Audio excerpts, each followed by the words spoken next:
gotta get out of here, understand? You included.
Hello, everybody out there in YouTube land.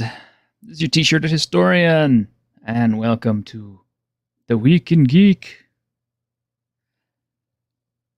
You know, I am not a political channel. I don't really like to talk about politics and all that sort of thing.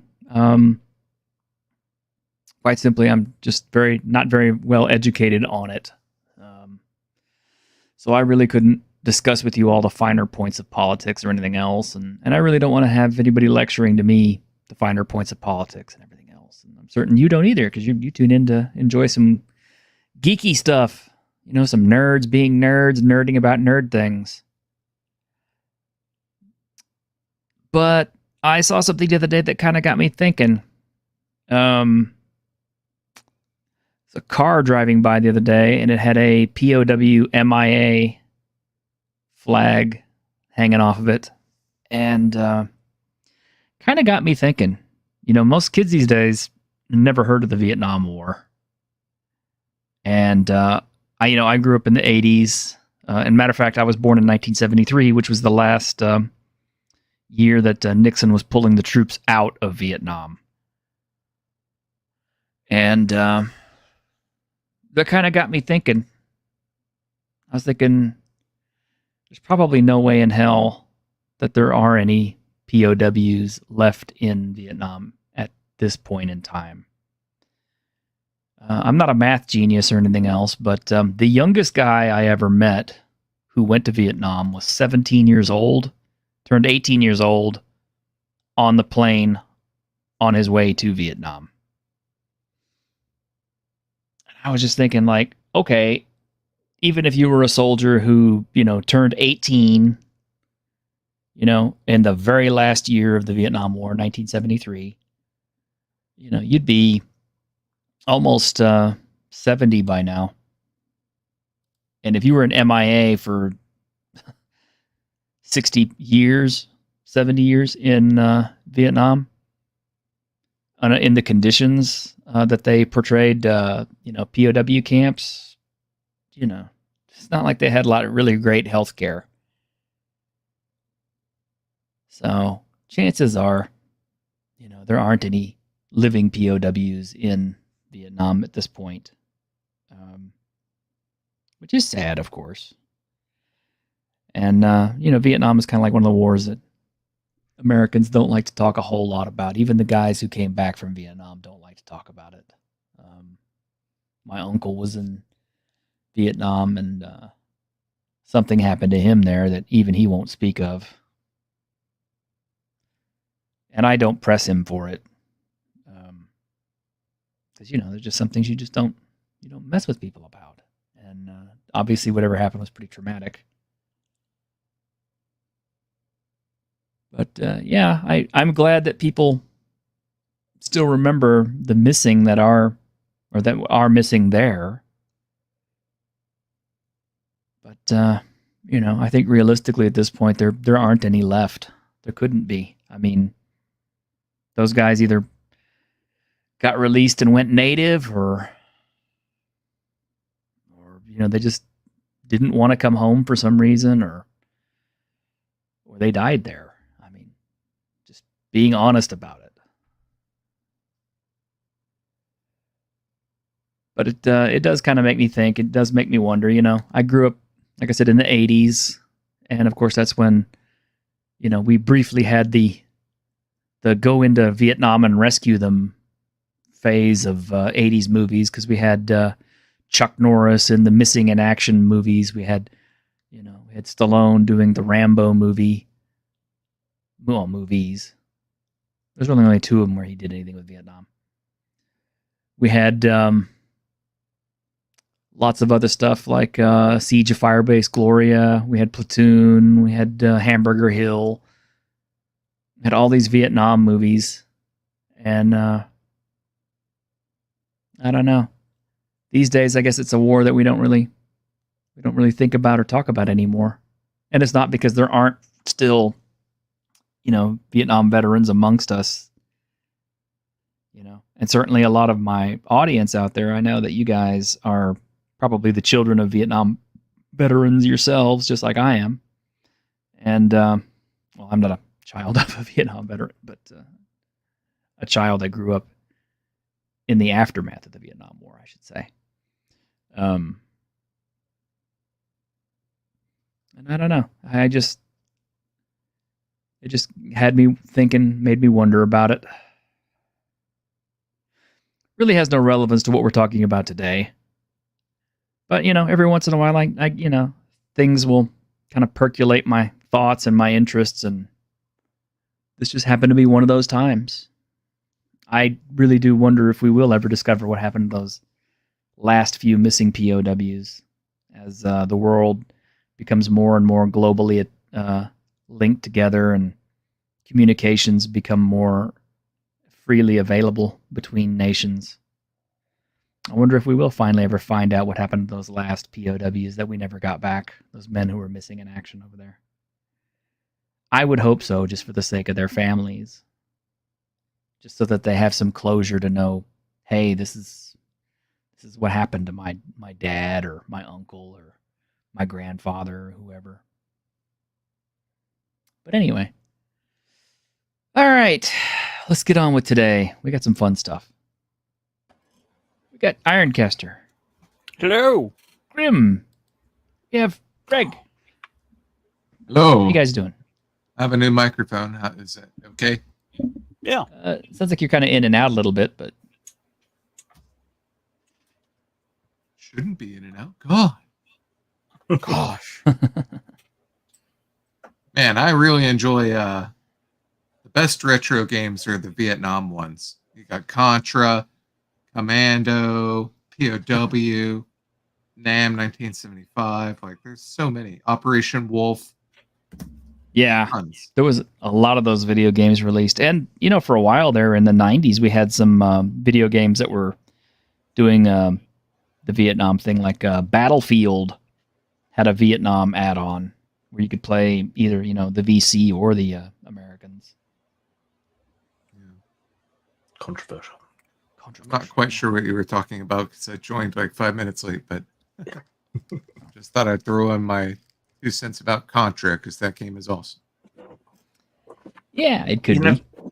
You never know when they're going to find people. I mean, they were still finding Nazi war criminals into their 90s and 100s. So, And now we're ad limited. They just found one like 2 or 3 years ago. And now we're limited on ads. Thank you, Grim, because you said the N word. you'd probably be all right. Probably be all right. All right, so I got some stuff to show off today. I meant to show these off on Tuesday, but had to show them off today. So we're gonna do it today. But yes, I got the 4-movie Bloodsport collection.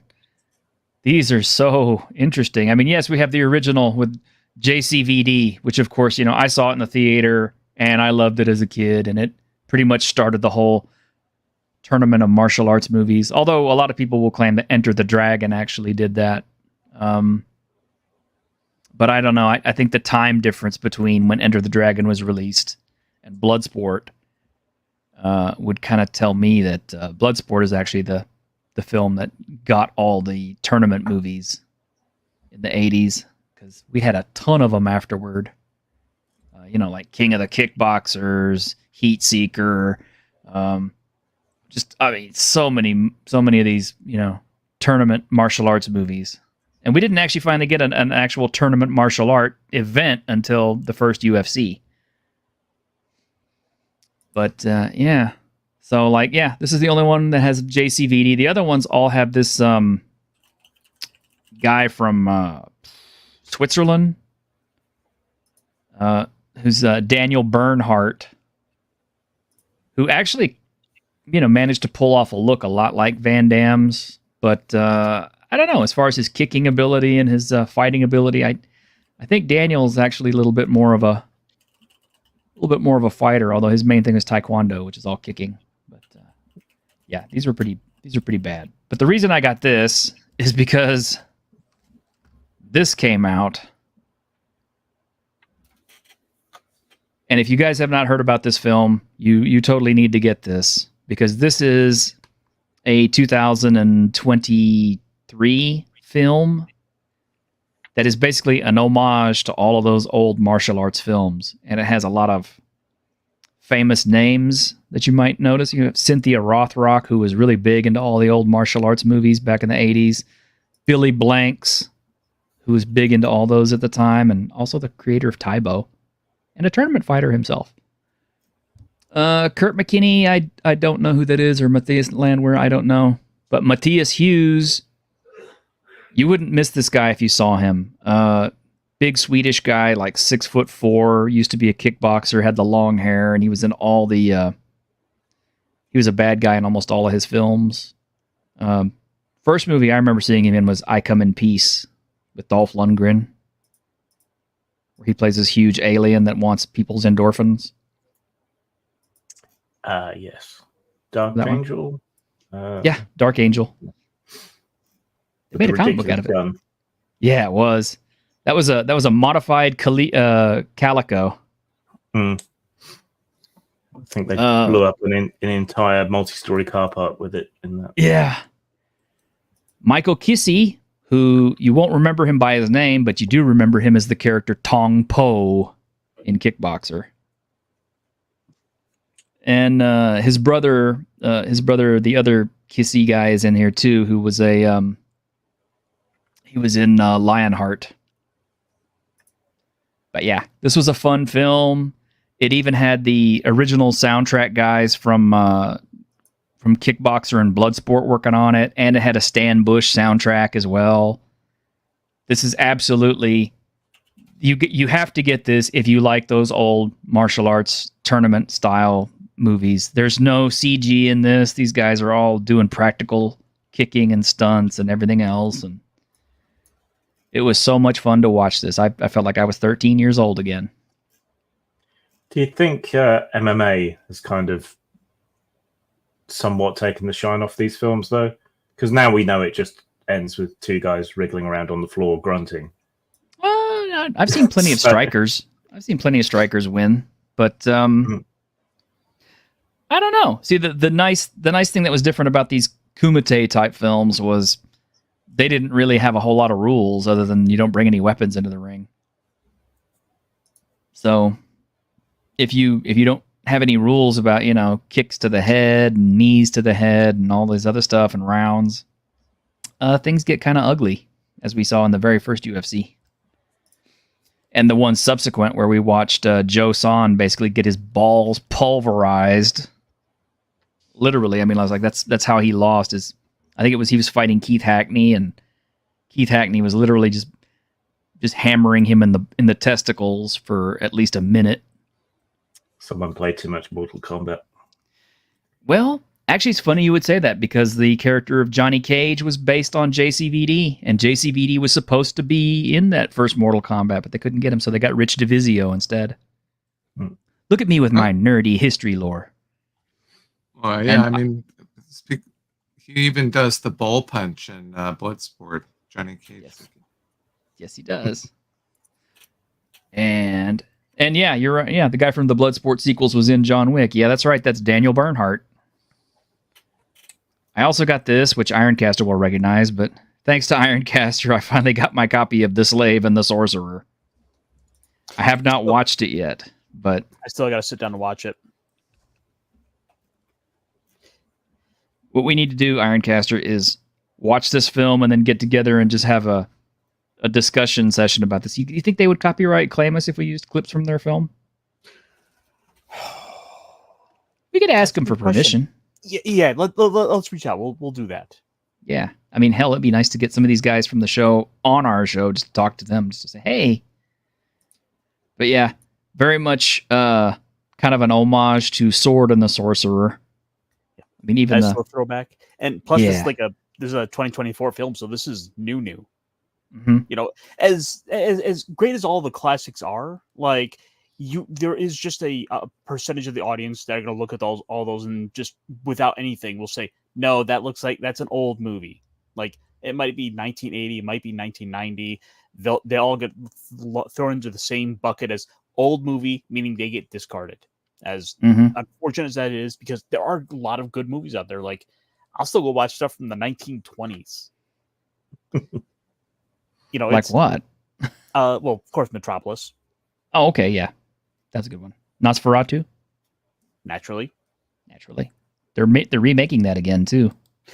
I'm oddly enough looking forward to it. I am too, actually.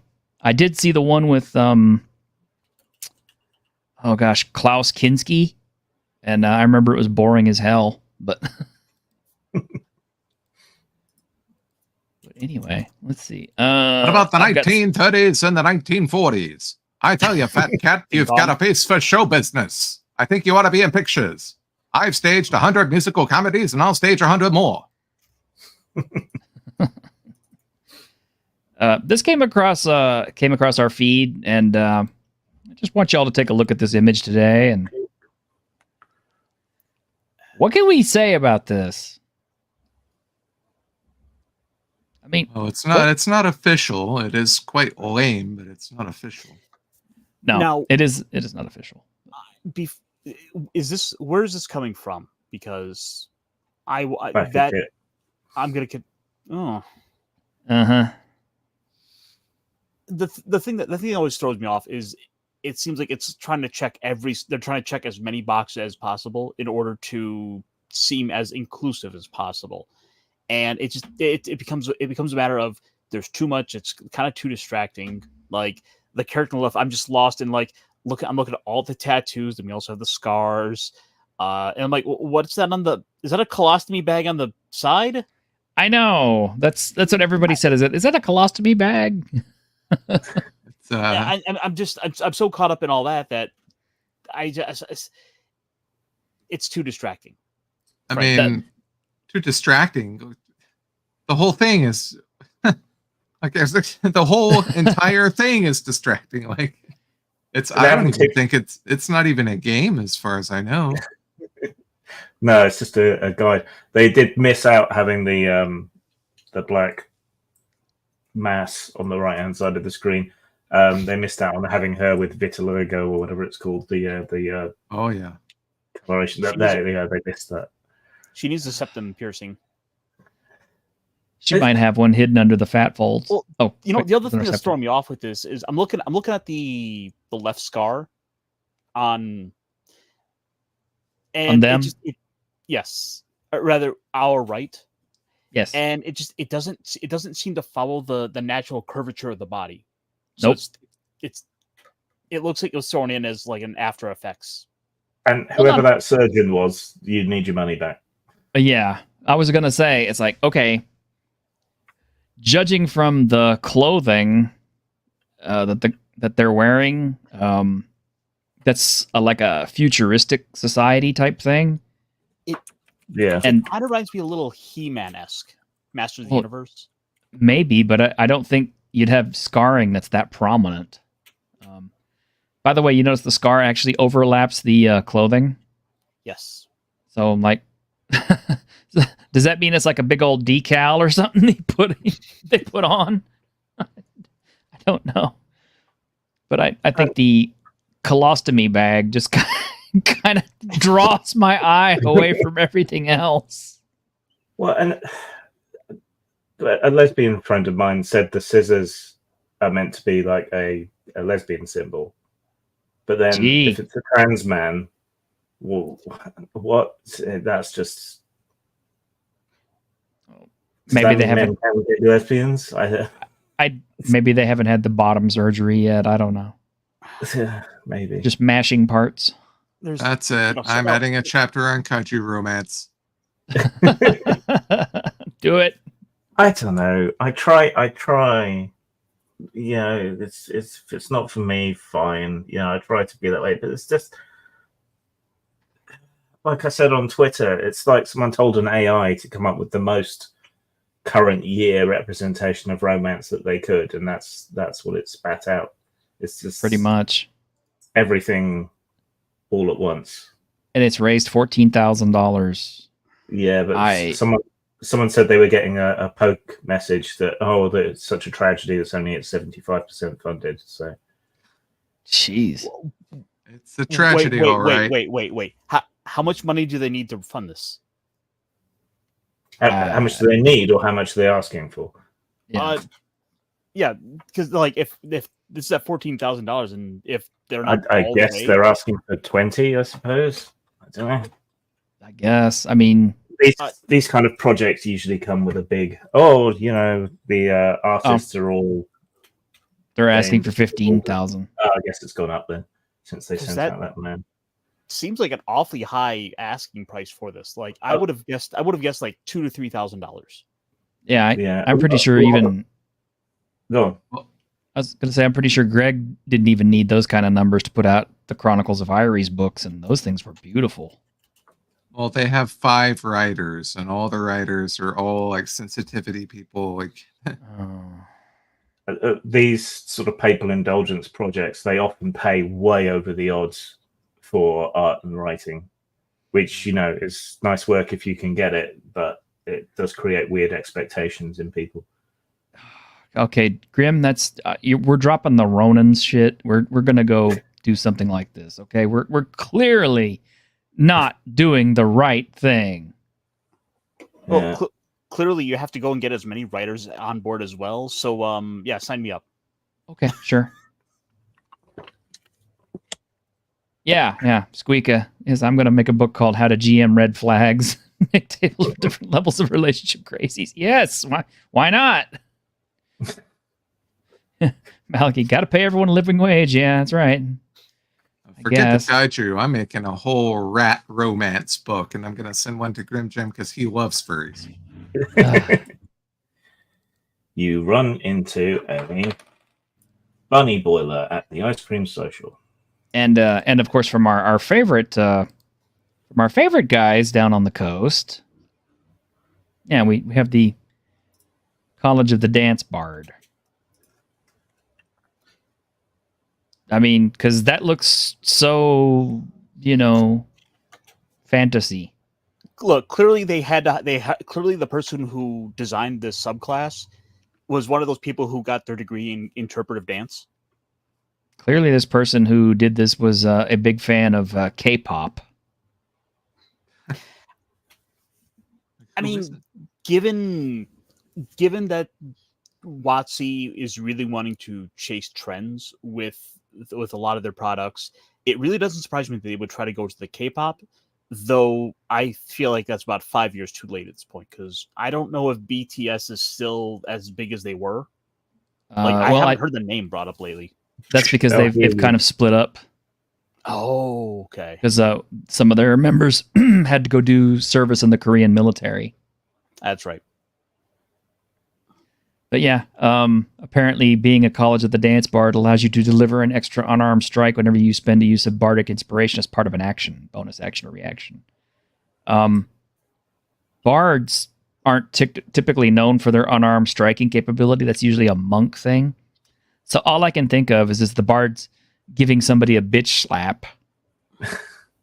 This is just going to be something monks multi-class into. Probably. Reminds me of my artist has a Kickstarter for a third wave ska themed bard class. I don't know if you guys saw that. It does seem to me that they almost want to go and do a lot of this kind of cross compatibility like that. Because from what I'm hearing, the cleric is even kind of getting kind of 1-to-1 sort of druid abilities.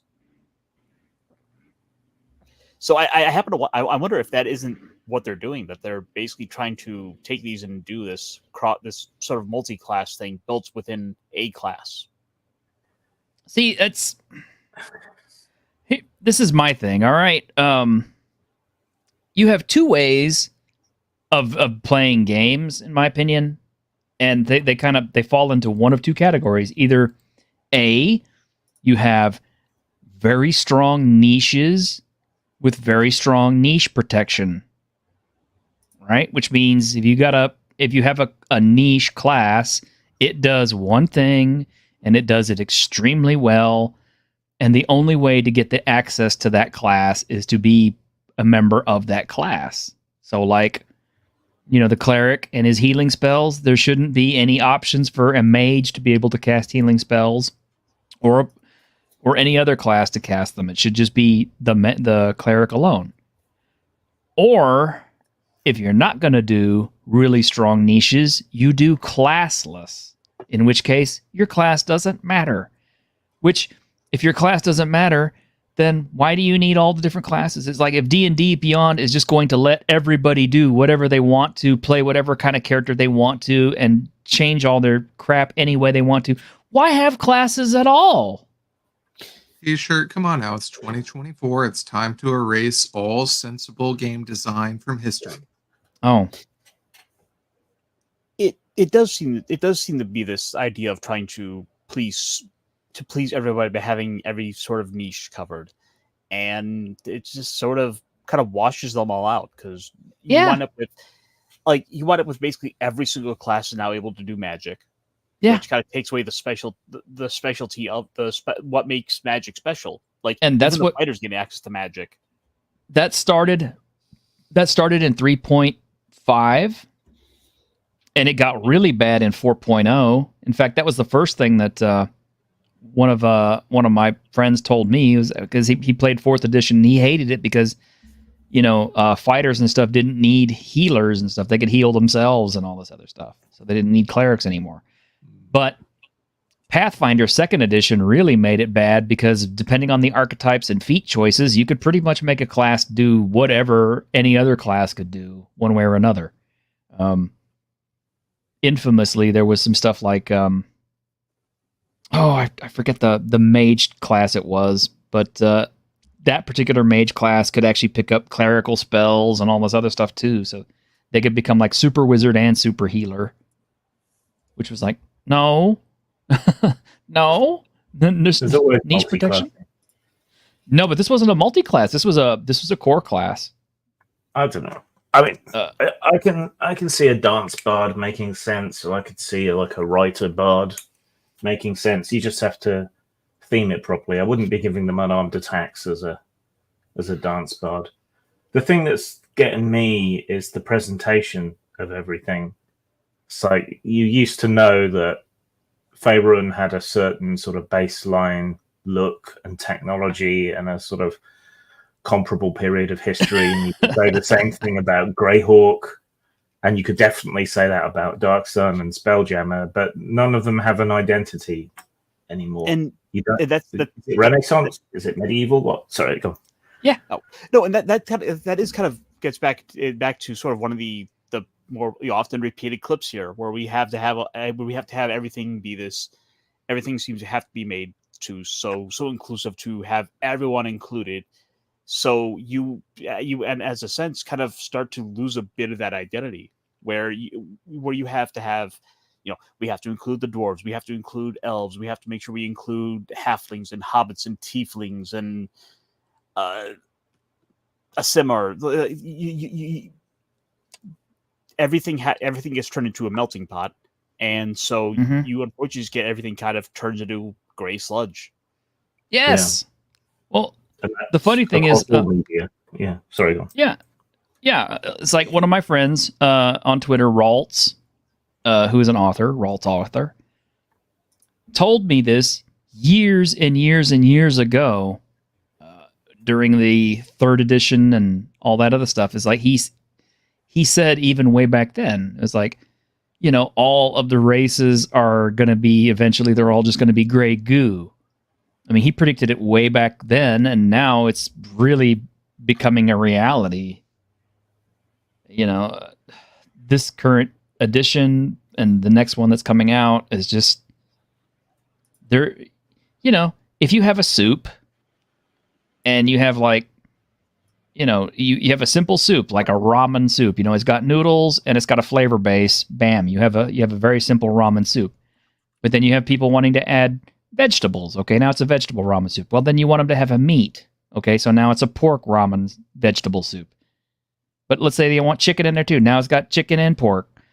Oh, well, we want to throw some chili in there. Now it's a hot, you know, and it's just like the more crap you throw into it, it doesn't necessarily make it better. You know, let's throw some chocolate in there too. You know, just because somebody likes chocolate. Or let's throw hot dogs in it because, you know, hot dog flavored ramen is my favorite. I feel like we're getting dangerously close to a bad album name. Yeah. I used to hate kitchen sinks, but there is one scenario in which I like kitchen sinks okay. And that's if the various aspects of it are sequestered into their own little zones. Like, I don't mind if you have, like, a kingdom of ogres, if that's where the ogres are, and there's adventures of ogres and things like that over there, and they're not just wandering around every city, you know? To me, that's fine. So Rifts isn't grey soup, but I think that's because it makes its all-inclusiveness like a feature of the setting. It knows it's gonzo and weird and stupid, and it plays it up. Yeah, it dials it up to 11, and so it works in Rifts, whereas it doesn't seem to work anywhere else. My dog is barking about something. Sorry. Just going back to that romance book for a second. That's by Metal Weave, who was supposed to do a Hyperlight Drifter TTRPG, which funded in like 2019 and still isn't delivered. So maybe don't give it money. Yeah, I seem to be backing a lot of Kickstarters lately that don't deliver for years and years and years, and including Waifu. But hopefully he'll get something done soon. Yeah. Didn't he just put an update? He did. He's got like the last half of his book is not finished, is what he's having problems with. But I look forward to getting it. But yeah, we need to reach out and get him back on again. We do. All right. Speaking of gray goo and soup and everything else, shall we take a look at the WotC spells? This is a 30-minute video. Knowing us, we will not be able to get through all 30 minutes of it because between listening to Onion Head's voice and delivery and us just basically trashing it and dragging it through the mud. Is he still there, by the way? Onion Head? Yeah. Onion Head is still there. Kyle Brink, however, is gone. The white man left the gaming industry as fast as he could. You know, I feel like just based on the fact that the last couple people had been gone for quite a while before that all had been kind of widely noticed, it might be worth looking at his LinkedIn page to see if he's still there. Crawford? Yeah, he's still in all the videos and stuff, so I'm sure he's still there. This is, by the way, the person who took over for Kyle Brink. And apparently her background is in Magic the Gathering and all this other stuff, so, you know. Good luck, Jess. All I can say is anytime we have any criticism directed at Dungeons & Dragons, they're immediately going to point out her genitals as why we don't like it. Maybe she has very charming genitals. I don't know. I've never seen them, so it plays no role. She's a very attractive woman, but I mean, you know, let's be honest. From what little bit I had kind of was reading into her history, it seems sort of the natural progression and flow into the hobby. Like, I remember oftentimes getting together with friends to play Magic, and then we just kind of actually flowed into D&D. So it seems perfectly natural so far. I don't know. But anyway, I kind of look forward to her saying something that we can all clip and make fun of. And then get called misogynists for it. Good luck. Don't fuck it up. Yeah. You can't do any worse than the people that came before. Oh, no. You can always do worse. Never make that mistake. You can always do worse. I But want okay. to give you the benefit of the doubt. Ah, A sure. lot of spells. There are new spells, and there's lot of spells. Lot of spells. been some upgrades as well. This spell chapter is massive. It has even more spells than the spell chapter of the 2014 Player's Handbook. It's so massive. So massive, like I like my men. The one concern I have, it's kind of going in starting from here. We have more spells starting out, but at the end of the day, are players going to be picking more of those spells, or are we going to have more of the same of people pick the same couple of essential spells that they always go for? The Warlock player is always going to grab Eldritch Blast because it's just mathematically the best spell to use. Well, it's the spell that their entire class is built around, for one thing. But the other thing is, having more spells does not make it better, as Pathfinder First Edition showed us, when we had 7 or 8 core books that were all full of spells, and it created almost a situation of round by round paralysis, where your spellcasters would be sitting there trying to figure out what the absolute best spell to cast was based on the ever-changing flow of the combat.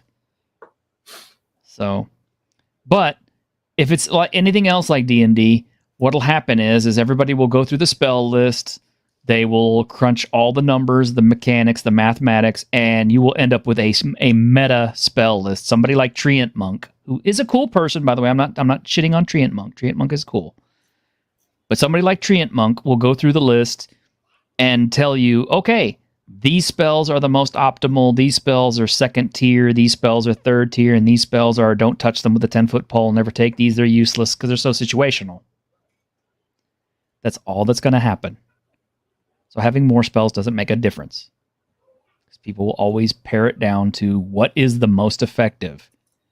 It's kind of like, you can own 7 or 8 different calibers of gun, but 9 times out of 10, you're going to go with the one that's pretty, dead even, does most of your utility work right off the top, gets the job done. Carrying around the 50 caliber Action Express is not necessarily a solution to every single problem. I'd really like to shoot that squirrel. I'm going to use my 50 caliber Action Express and kill the elephant next door too. It has at least 30 more spells than that chapter had, and all of the returning spells have been revisited, and in some cases have received functional upgrades that deal more damage now, or they heal more if they're a healing spell, or the range has been extended, or a spell that required concentration before no longer does, or it didn't require concentration but it does now. There is a ton going on in this chapter. Okay. I may be the only one who complains about this constantly, and it's my biggest stick to beat on the podium with. But spellcasters are already very powerful, like overpowered to the ridiculous point where that if you've got a spellcaster, you're going to want a spellcaster over a melee fighter. Why? Because inherently the melee fighter's damages don't go up. You're pretty much limited to the D8 or the D10 or whatever it is base damage that your weapon does. And that's all you're ever going to get for the entirety of your play career. I mean, yeah, you might get 52 attacks per round eventually, but it's still only doing the same amount of damage. And you're still having to roll against the opponent's armor class every time. Whereas the mage already does a lot of damage with their spells initially, and then as they go up in level, the spells scale upwards to the point where they can deal like thermonuclear amounts of damage to the opponents. I mean, I don't know. What do you think? Spells are made up and the hit points don't matter. Yeah. It's just, it sounds like it's even more easy mode creeping in. because throughout 5th edition's publication line, you've kept getting extra benefits as a player character. Like if you're a member of a guild, you get something extra for that, and something extra for something else, and something extra for something else. And monsters and things haven't received any sort of commensurate boost in difficulty or anything. No.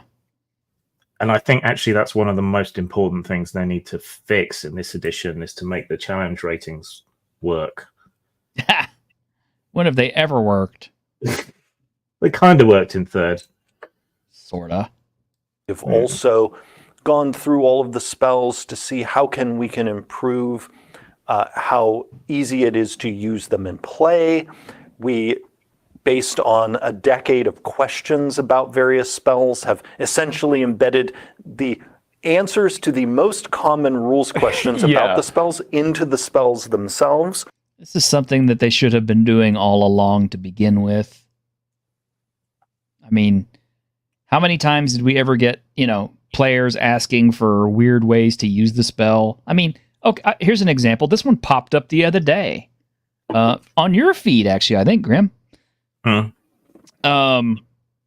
People were talking about the cure spells, and the cure spells curing scars.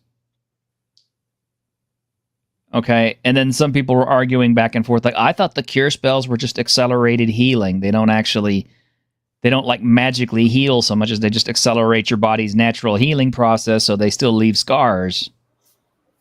Whereas somebody else said, no, it totally eliminates scarring too. Yeah, I guess it would depend on the wording of the spell and what it can actually heal or not.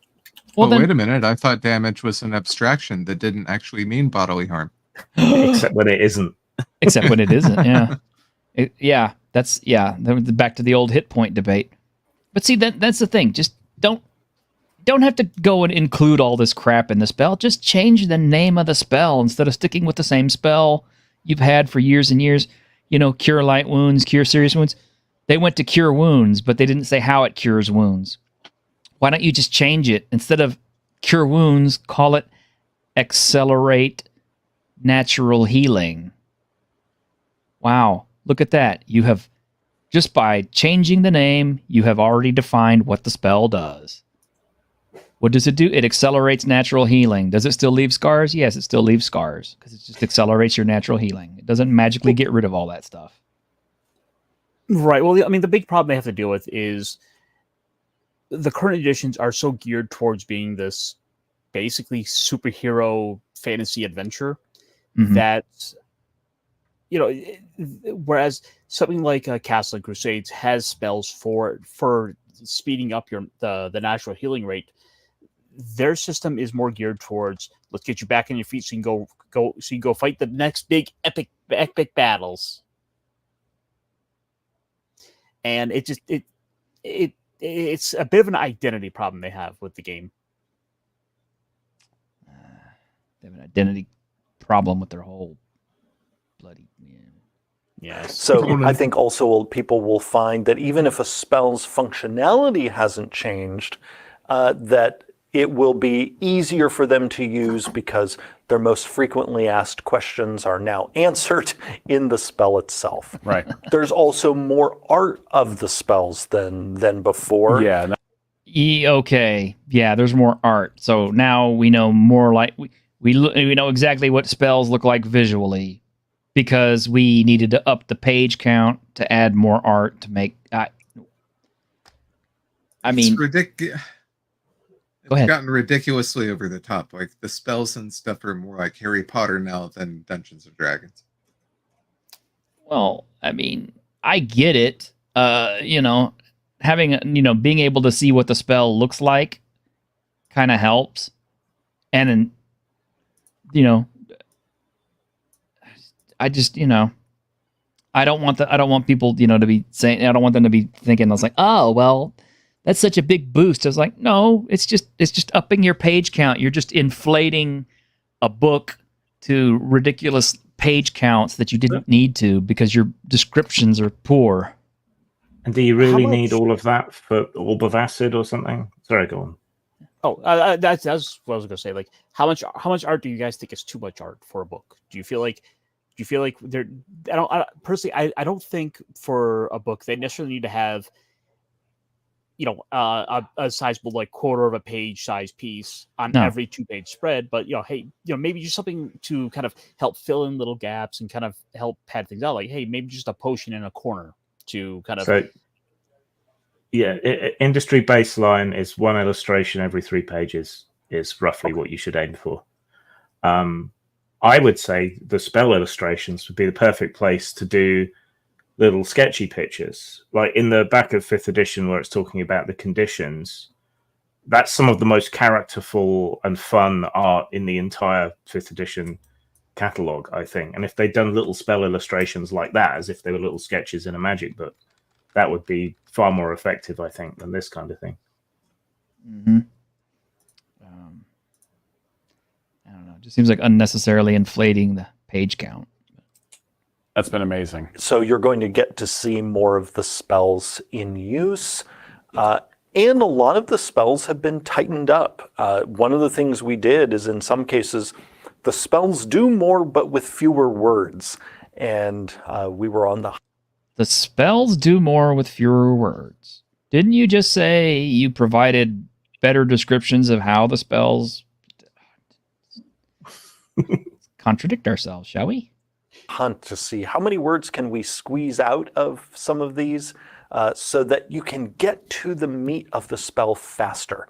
We wanted you to be able to, when going through this massive chapter, not only find the spell that you want to cast easily, but then when you're reading it, get to the heart of what that spell does without too much fuss. We've also upgraded the presentation of the spells by including in the spells themselves a list of the classes that have a particular spell on their lists. So, for example, if a spell is a wizard spell, its description tells you that it's a wizard spell. Duh. So the thing is, like, as fun as this, as nice as all this is to kind of sit here and explain, I would love to have the visual of what we're talking about, like, on a page. Like, I understand that's probably not finalized, but can we get some sort of rough example of, give us like 1 page of the spell section. Like, I think that would go a long way to kind of help lay out and explain what we could expect to see, because like you said, there's sort of a little almost contradictory, marketing buzzwords for how this all sounds, but it's not coming out very clear. No, because it's Crawford and he's using all of his word salad to try to sound like he's, pretentious. Yeah. This is going to make spell selection way easier because you no longer are going to have to flip back and forth between a spell list elsewhere in the book and the spells themselves when you're trying to figure out what spells you want your paladin or your ranger or your wizard or your warlock or what have you. When you're making your spell selection, you can Your fighter, your thief, your bard, your ranger, your monk, your cleric, your who doesn't have a damn spell now, really? and just look through the spell chapter and you can see right up there Your near the fighter spell's spells. name, this is a sorcerer spell or this is a wizard Instead of spell. having to dig. Exactly. Yeah. Why does he make it sound like that's so groundbreaking and ingenious? I mean, a lot of other systems have been doing this for years. Sorry, I was just thinking about something with spell organization in a book. I mean, I feel like this whole video could have been a tweet. yeah. We have streamlined and updated the spells. Yeah. To make them more easily indexable. And added more visual representation of spells. Yeah, with more visual references. Yeah. And we also have taken the ritual tag and we have moved it out of that line underneath the spell's name, and it is now on the casting timeline. It should have been there to begin with, you idiot. Because I mean, well- the ritual tag primarily affects the casting time of a spell. We did that not only so that you can spot that immediately when you're looking at how long it takes to cast a particular spell to see if you have the option of casting it as a ritual. What is so revolutionary about that? They should have done that to begin with. That is dumb. I mean, it should have been listed in the casting times. Can be cast as a ritual.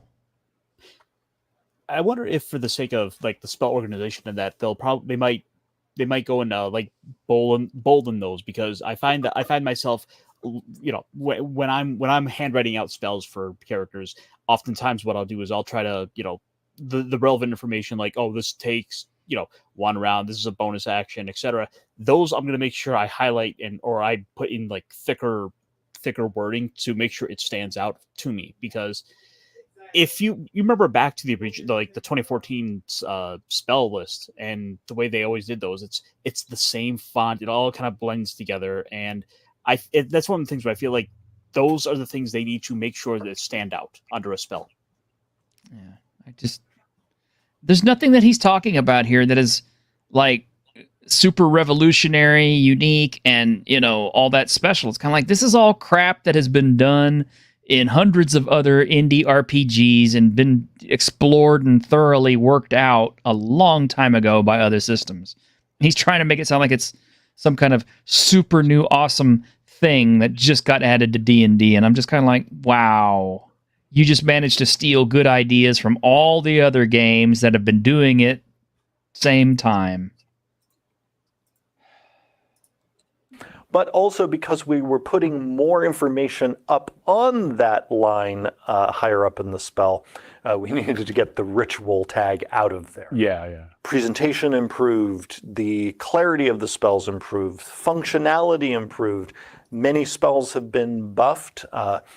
There are also, in particular, a number of high-level damaging spells that have had their damage increased so that people will feel good about using them.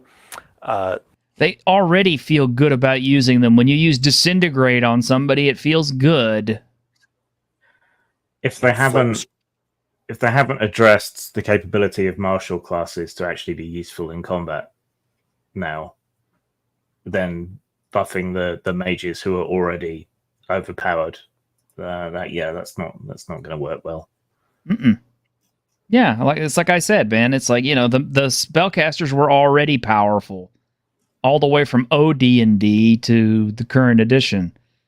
We already knew that magic casters were powerful. And then you're going to tell us we buffed them up to be even more powerful. Okay, so pretty much all you're ensuring is that, the fighting classes who can't cast magic are going to be even more, nerfed down than they were before.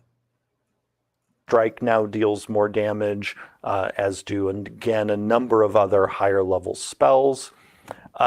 There are new ways to use spells, and then brand new spells. Would you like to hear about some of those? I would new love spells? to hear about those. I would love to hear about some of those a number spells. of the new spells, some of them people saw versions of them as a part of the Unearthed Arcana process. And also some of the new spells originally showed up in books like Xanathar's Guide or Tasha's Cauldron. Oh, good. So basically what you're telling us is you took spells from all your other publications and stuck them in this one. Wow, that is so unique. That is so... Seal clap, everybody. Seal clap. Seal clap. This is... why is this guy...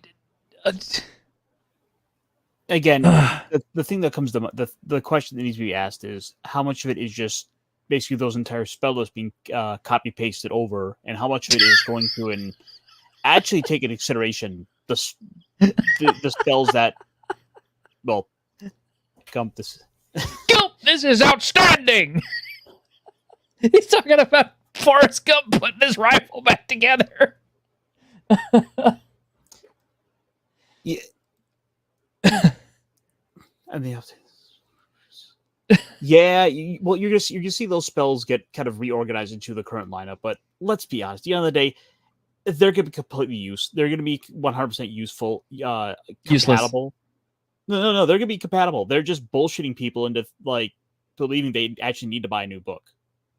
Yeah. Well, they just said, we went through and we changed everything. We made these old spells more powerful and everything else. So guess what? All your old books that you bought, they're all trash now. Go put them on eBay.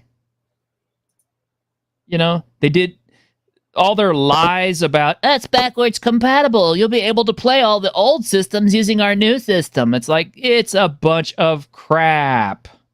Lies. I'm so exasperated by this. I don't even know what to... Excuse me. Now, this really pisses me off to no end. Yeah. They didn't do anything but add change pronouns and spell descriptions. Lightning bolt now identifies as male. Power word pronoun. Oh, no. But even spells that appeared in those books first that now are new spells in the player's handbook have often seen upgrades either in functionality or in clarity or both. One whole group of spells that are new to the player's handbook are summoning spells. Summoning spells are new? Wow! Wow, guys! Summoning spells are new! They did kind of get rid of them in 5th edition because it's a ball ache, all the keeping track of everything and all the extra creatures having turns. And then they let them come back in. And So, Oh, Graham, yeah. by the way, look at his expression, man. Look at this expression. That is vinegar strokes. what were you saying, Caster? yeah, because Druid had some pretty nasty builds for summonings to where you could potentially summon like 8 creatures. Like it turns into a whole headache of bookkeeping for a single combat. Oh yeah, I mean we used to make fun because we had a cleric whose player is now deceased, but he would do the is it magic, not magical weapon, but the was it the magic hammer thingy that would fly around the room and hit everything? Spiritual hammer? Spiritual weapon, yeah. Yeah. He would do spiritual weapon and then he would summon monsters and all this other stuff. And eventually we got to the joke where it's kind of like, our cleric fights by proxy. He never actually enters combat. He just keeps sending crap, wave after wave of crap every round to kill your monster. Was it Cold War Druid? Yeah. And we took the summoning spells that were very popular from Tasha's Cauldron of Everything, imported those into the player's handbook. You did? Wow! Golly gee, Mr. Crawford, you are so special. And then upgraded them. Yeah, there's I did. You upgraded them. Wow! How awesome, Mr. Crawford. What else did you do? even more options now, and this is one of my favorite things when it comes to the spells because it's just immediate. These have stat blocks in them. You don't have to go hunting through the monster manual. You have everything you need within that spell. You could tell I'm so tired of having to regurgitate this stuff. Listen to my delivery. I have such a beef over. I really could use a Wendy's. Could a TA please bring a Wendy's?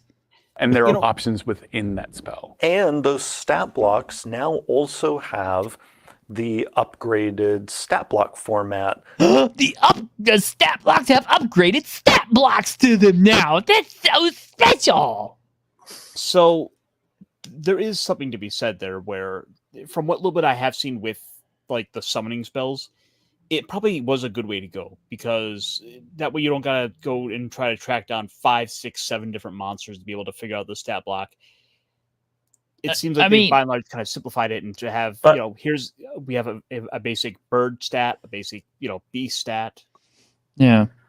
But if you're saying these spells are all streamlined and so on, but now they have multiple stat blocks in them, that doesn't sound very streamlined or like it'll fit on a spell card or something. That could be a problem there. But yeah. What kind of spells are in the new book, Mr. Crawford? Oh, we got both kinds, cut and paste. Yes. Here, let me bust out my copy of Summon Creature. Yeah. No, don't. Oh wait, Hang on, this is only for the first. This is only for first level. Let me go get the second level. Now with 20% more genders. My summoned owlbear has Z-zer pronouns. Not only in this book's creature appendix, but also in these spells. And so these monsters are going to be easy to use at the table. Most of these summoning spells also now have art, so people will get to see at least some of the versions of Because I really didn't understand how, a summoning spell worked. I needed a visual representation of what a summoning spell looks like. critters that you can summon with the spells. And I think these are going to be a ton of fun for people to use at the table. You can summon a construct. You can summon dragons. You could summon a diaper. You could summon a demon. You could summon a poo monster. It's so cool. Well, Look at Cribb's about to lose his shit. I think summoning spells as a whole are rather problematic because essentially you're enslaving a creature from another dimension and then forcing it into battle for you. You see, that's extremely problematic. Oh, it's so colonist. They might need to rethink this. You can summon undead. So virtually anything you would want. What? Now we're taking advantage of the undead. That's just wrong. Okay, you're just taking advantage. Yes, you're just using people who can't object. That's not right. I think it's offensive that we're using the word that the U word. No, they're corporally challenged. Corporeal challenge. Can't even escape capitalism by dying now. Yes, that's right. You will be thrown back into the patriarchy whether you want it or not. Want to summon. The worst part is you don't even get paid for it either. And they come with a stat block in that spell. Yes. And, beasts, fae, it goes on. Dildos. On and on. Now, because we included these summoning spells, we ended up redesigning the conjure spells that were in the 2014 Player's Handbook. No. Because in the 2014 Player's Handbook, we had, spells like Conjure Fae, Conjure Celestial, that sort of thing. Yeah. And those versions had you fishing for stat blocks in the monster manual.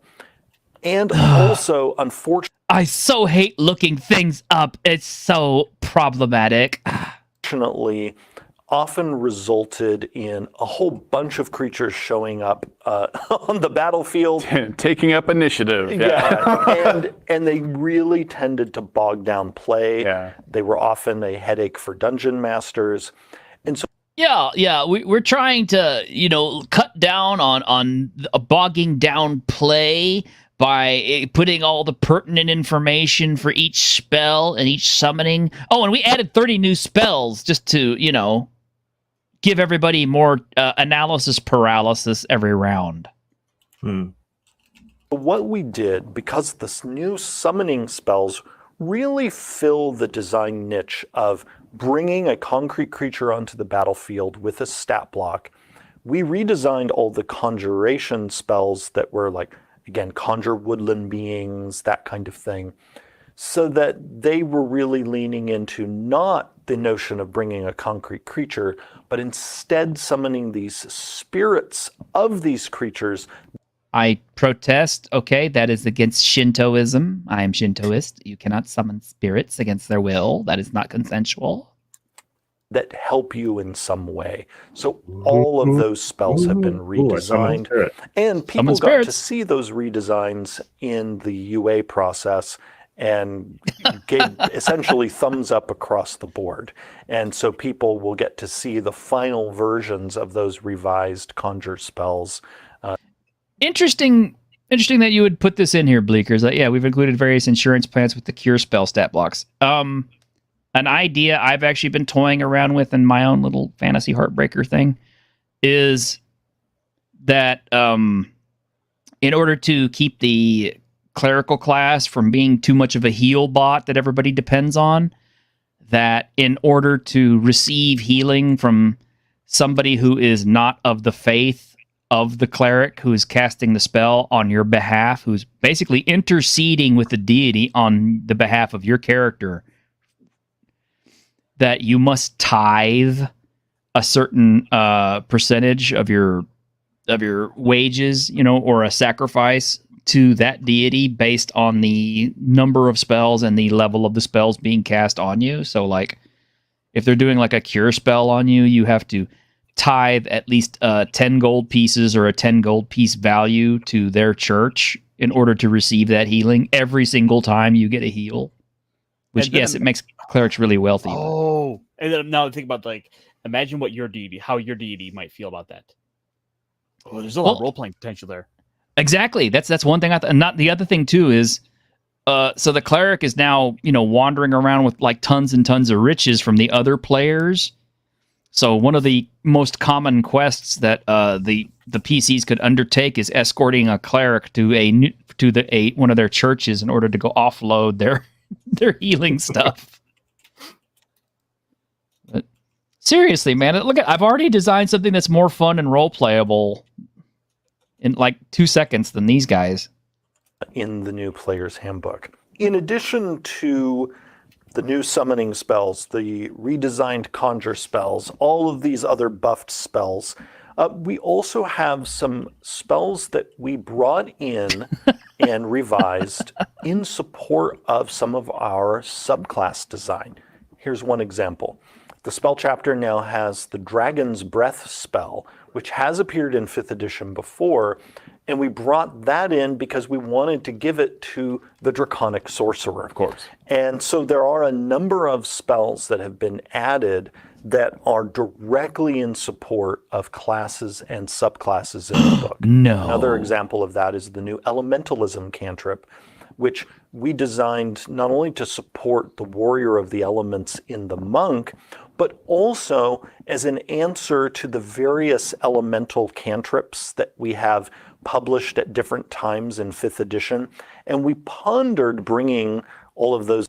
The man was speaking English, but I was so bored to tears by what he was saying. I literally did not comprehend what he was saying.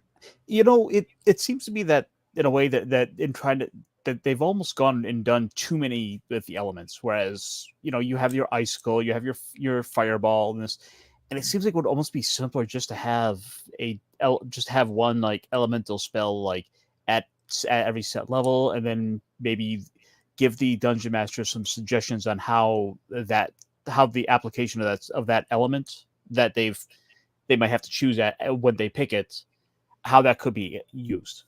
Well, you end up with the sorcerer or the mage school stuff that they had in 3rd edition, which was such a pain in the butt. Never really worked anyway. It was characterful though. Yeah, well, you wind up with, like I said, so many different takes on like adding in a new fire spell. So we have like a first level elemental, second level, third, fourth, and it simplifies it. It cuts down to the page count. Well, they're not about cutting down on page count. They need to bloat the page count as much as possible so they can charge you more money for the book. $60 per book is not enough. Mercurius for Australia and $2. Thank you very much. You're tithing for your future healing. What a good man. Very wise. Doesn't insure you against acts of Dungeon Master. Yeah. Emotional damage. Can't believe you. Cantrips into the player's handbook, but instead we decided to just design one cantrip that allows you to tap into the different elements to, create different. One cantrip that lets you. Okay. So kind of like what I was saying. That's basically the same as the cantrip spell, which is, if you guys remember from 2nd edition D&D, they had like tons and tons and tons of different cantrips, like smell and sight and all this other crap, right? And then they condensed it all down in 3.0 into the cantrip spell, which could do any of these effects, and it was just all like under one spell. Well, it was prestidigitation. which could do like all the stuff that the cantrips used to be able to do. So now they're doing the same thing again, and they're just trying to put another fancy label on it. So it's prestidigitation all over again, which I noticed that spell was kind of missing from the 5th edition book, wasn't it? Or is it? No, prestidigitation. They do well. So you got thaumaturgy and prestidigitation. It's basically the same spell but different for divine. And Oh, so now they're just doing the same thing, okay, but now it's maybe. elemental. yeah, I miss the old ones actually. They were more characterful. Things like summon bee, Yeah, things like that. I liked the prestidigitation spell. It was like every single caster I had prestidigitation. It was so useful, especially when you went to some place with some questionable food. Elemental shapes and whatnot. We also have fun things like Steel Wind Strike that people have really enjoyed for the Ranger, now a part of the core game. And also spells that people So we took something that was exclusive to one class and we let everybody take it now. Because, yeah. have never seen before, not even in Unearthed Arcana. And these spells, a number of them are connected to named spellcasters in the D&D multiverse. We've already talked about in one of the videos Yolan's Regal Presence as one of these new spells, but we also have Jolarzi's Storm of Radiance. Jolarzi is one of the Circle of Eight, that same organization of wizards that Exactly, Warden Monkey. Keenan and Bigby are parts of. And she now has one of her named spells here in this book. We're adding more names to the named spell thing because we want to make more association. Plus, we can trademark it more easily. Because if we put a name on it, like Big B's, buggering hand, then nobody else can use it. It was also fun to include Jolarzi, not only because Who's we could get one Jolarzi? of her spells into the book, she also appears in art, and also this will be of interest to you, Is that Jolarzi? She's horrifying. Todd, as a lover of warlocks. Oh. Jolarzi is also notable in the Circle of Eight because she is a warlock, not a wizard, and she is Oh, must be one specifically of a the forgotten celestial ones. warlock. Oh, Yeah. boo. And her spell is all about channeling this. We had one, Lord Thoth. It's Tasha, who is also Igvilv. This radiant power. I didn't mean to boo Celestial Warlocks. Celestial Warlock is awesome. We also have a brand new spell associated with Tasha. We have Tasha's Bubbling Cauldron, Yeah. a higher level spell that when you cast it, summons up a big cauldron and you can dip vials into it and get potions out of it. Perfect. So this will now be the fastest way. That's not a new... we had that. That is an old artifact. Doesn't that ruin the idea of the hard work to create potions, though? Yeah, because you just, you got the Tasha's Cauldron and you could just make whatever potion you want to. I guess there's limitations on how many and all this other crap, but still.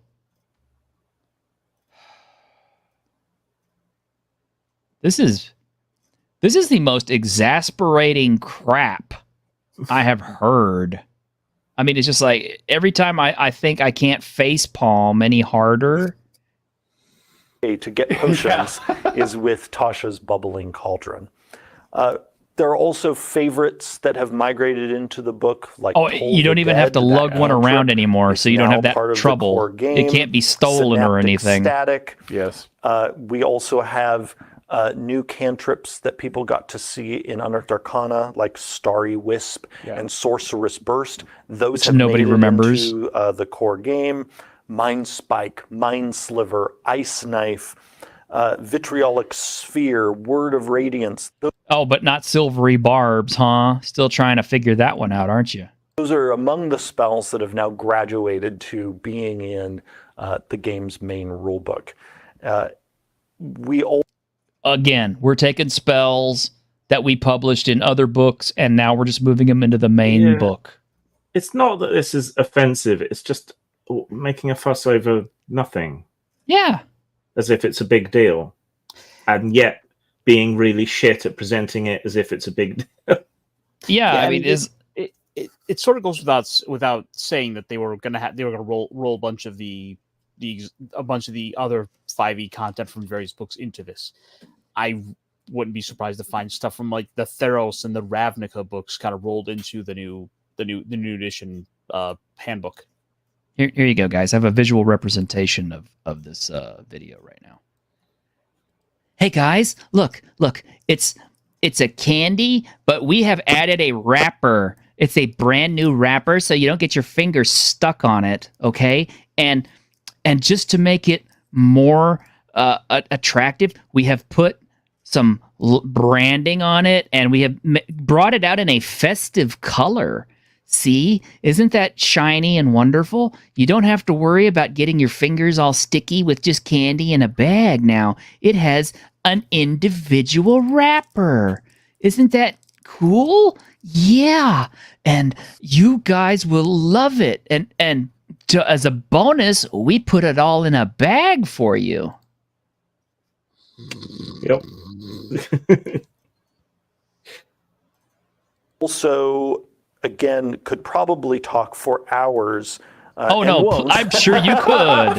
about I'm sure you all could. of the spells that have had significant changes. And there have been, right? Like there's some have Exactly. had significant improvements. Maybe it's like something to do with action economy, or wasn't quite hitting that sweet spot. Do you have a few examples of that? I bet somebody hits your sweet spot. Well, among my favorites are the improved healing spells. So healing spells have been upgraded, Cure Wounds, Healing Word, and so many others. So that now, if you decide And to bring out spend Chris, your too. bonus action or action healing, you're going to, more often than not, feel better about doing so than you did before. We have some healing spells like Prayer of Healing that not only saw that sort of boost, but also now Prayer of Healing with its 10-minute cast lets people have the benefits of a short rest. Oh, wow. As if the DMs don't need something else to be pissed off about. Because as far as I know, that is one of the biggest things that DMs complained about with 5th edition was the short rest. Am I wrong? No. But now we've got a spell that simulates it. You no longer have to actually take the short rest. You can just get the guy to cast the Prayer of Healing, and everybody gets the benefits of a short rest without actually taking it. I'm sorry, this expression just shows me everything. No. This is so frustrating because they've designed so much around these mechanics, and it's basically become they put in so many resources, so many tools to mitigate any amount of challenge. Well, we don't have to worry about rations because we have the Goodberry spell. We don't have to worry about we don't have to worry about danger because look, here's a spell that gives us a nice little tent we could pop up and no dangers can come and harm us. So we don't have to worry about keeping watch at night. We don't have to. They're taking all the challenge out of it. Yeah, there's so much there that they're frankly taking away from the DM for the toolbox. Yeah. Well, I mean, yeah. And Mercurius for Australian $2. Yeah, he's casting a sleep spell on you. Okay, well, here's something fun to kind of wake you up. Everybody thinks this is cute and funny, including me.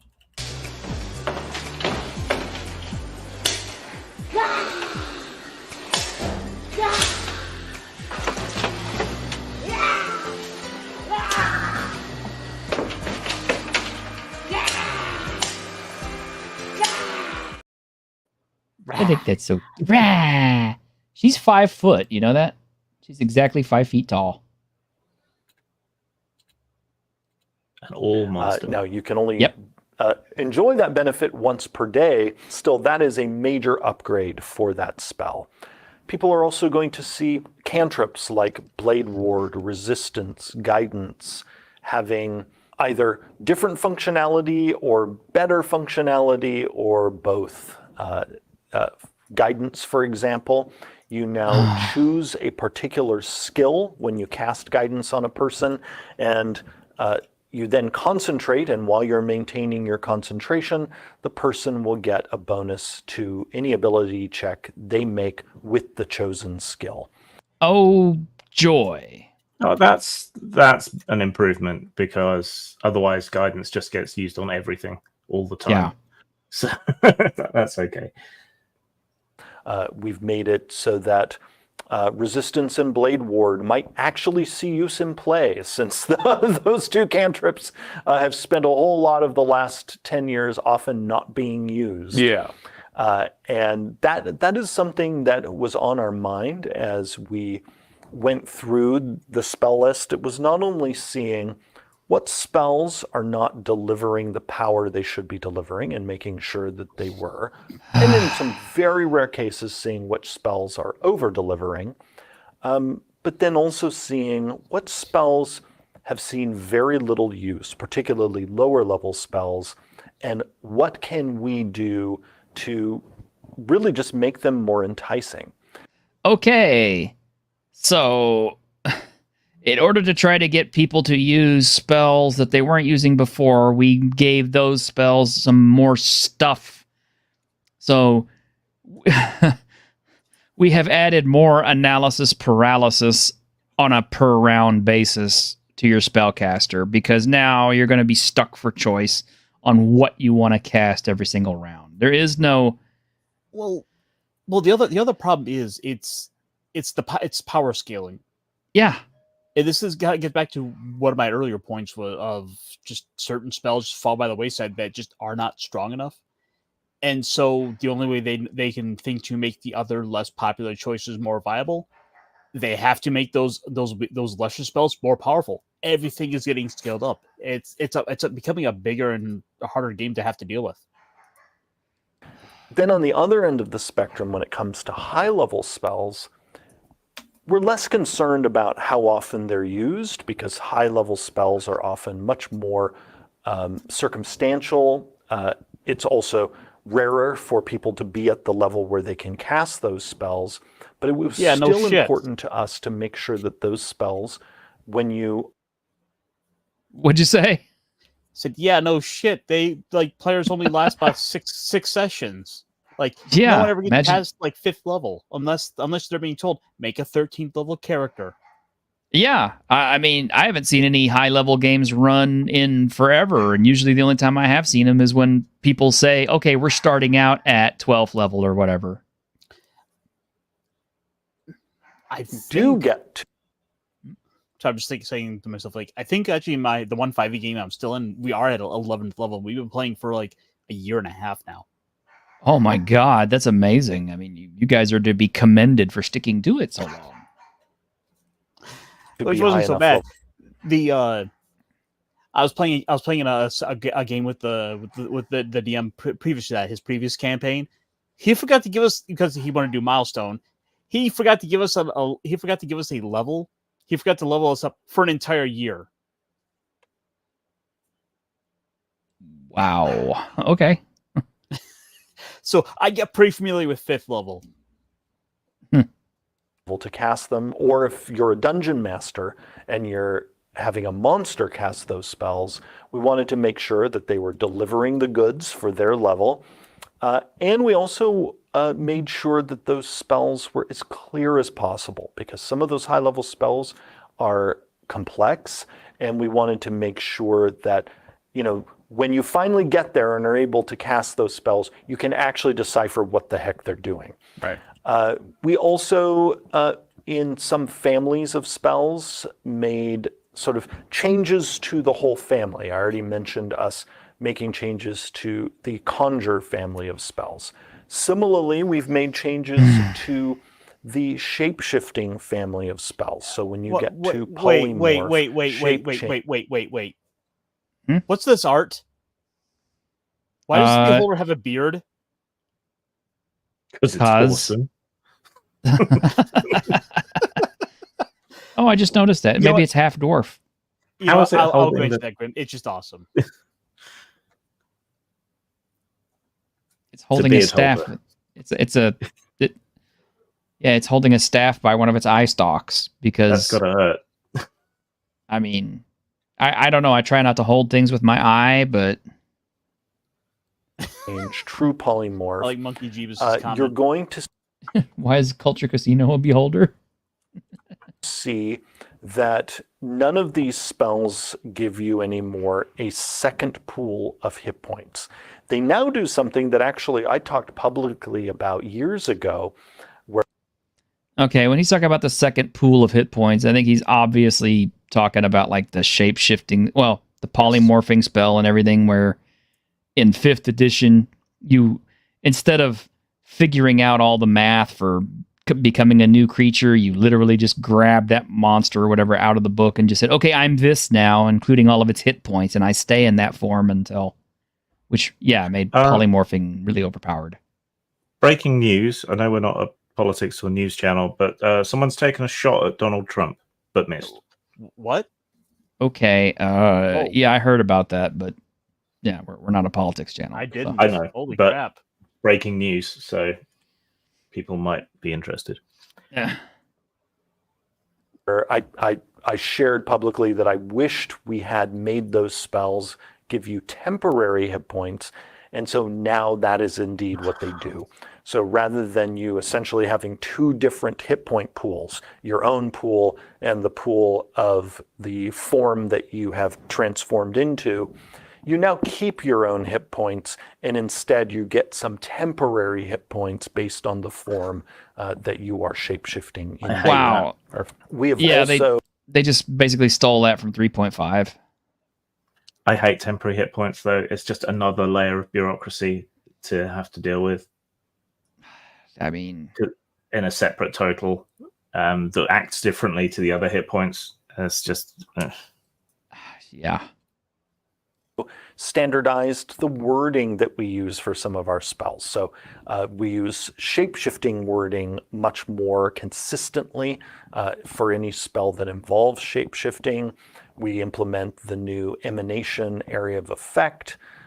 We also are much clearer about how we're using various conditions, damage types, and so forth. I think what people are going to see when they dig into this vast sea of spells is not only a whole lot of fun, some of it new or old fun that has been enhanced. What? What? It's just this fucking art. What even is the... So why the long face, emo dwarf?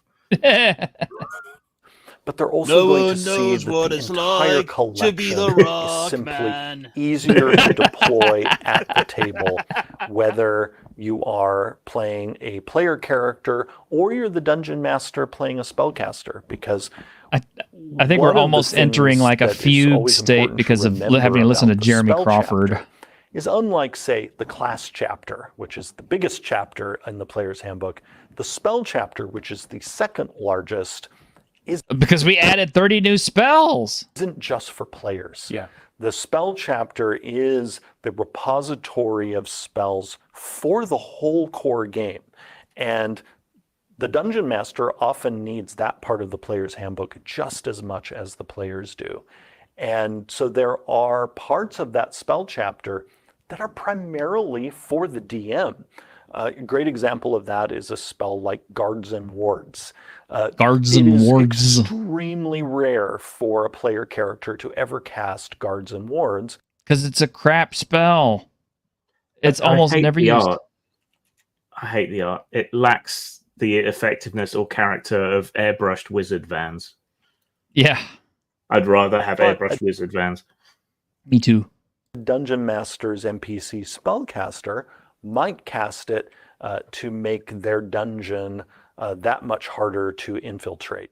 Well, we do have bastions now. Yes. In the Dungeon Master's Guide, so that might actually get a little bit more use in the future. Exactly. But even a spell like Guards and Wards, we have fine-tuned in the new Player's Handbook. Wish has been fine-tuned. The Wish spell now I want to hear has this.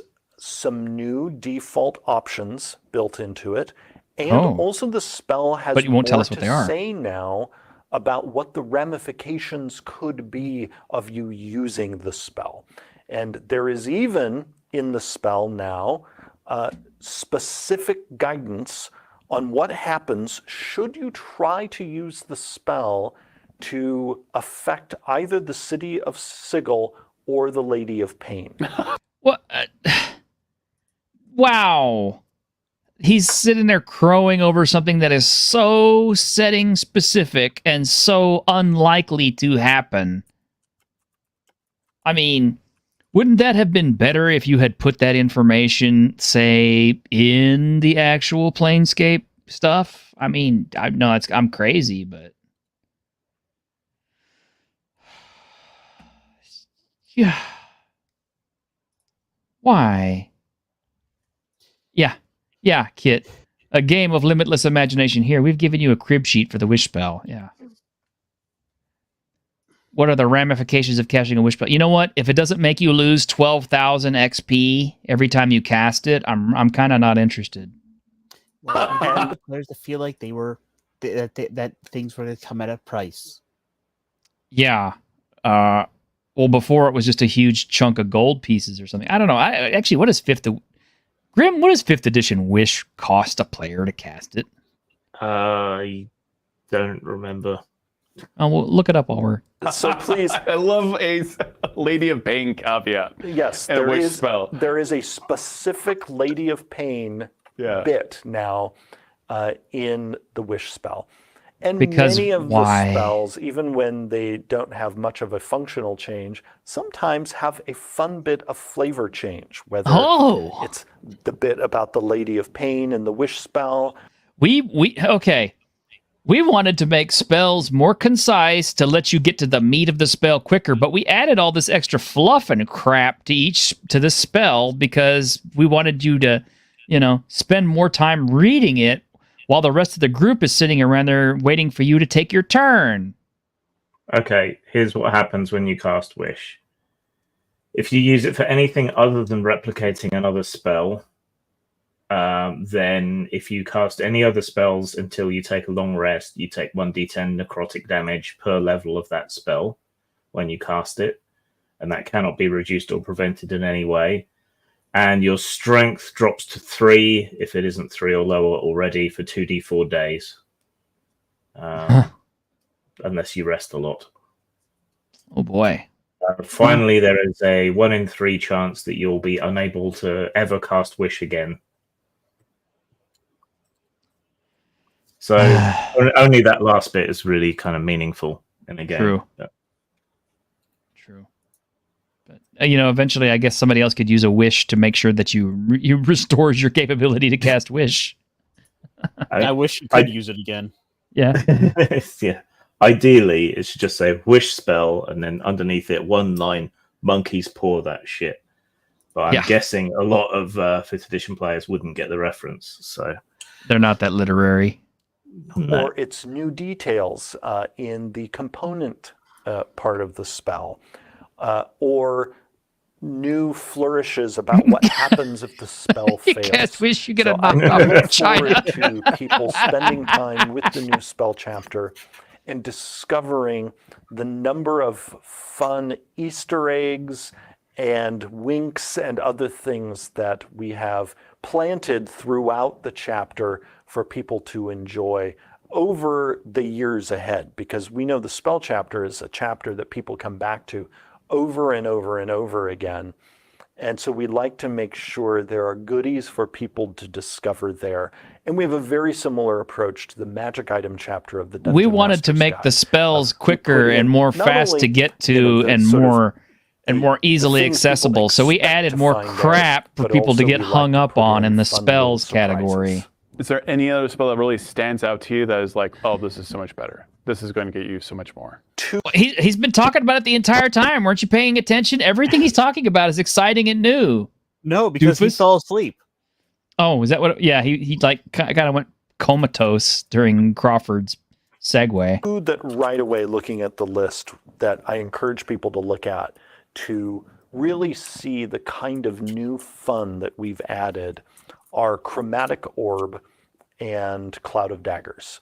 So in I'll start with Chromatic Orb. Yeah, why In don't that you? spell, it still lets you choose damage type like you could before. Right. They've run out But of art, so the they're thing that we recycling. added in is now the orb can bounce.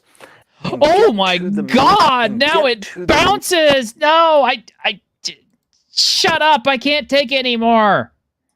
Oh, jeez. Yeah, it's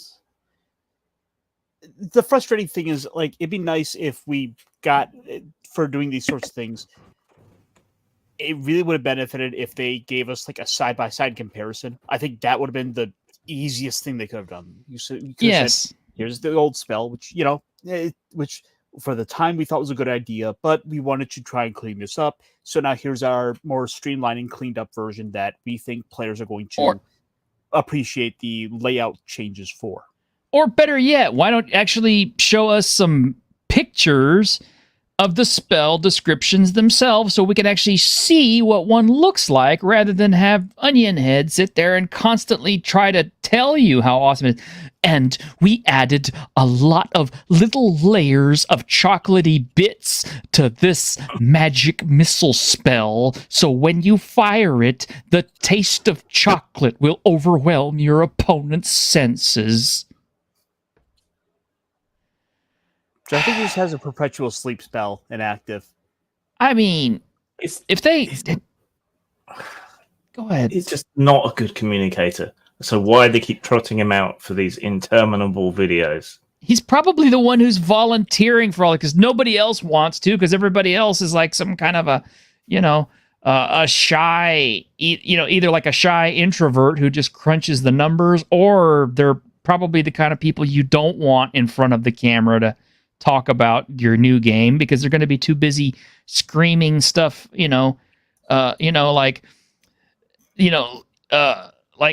and now the new web spell features, stop the war in Ukraine.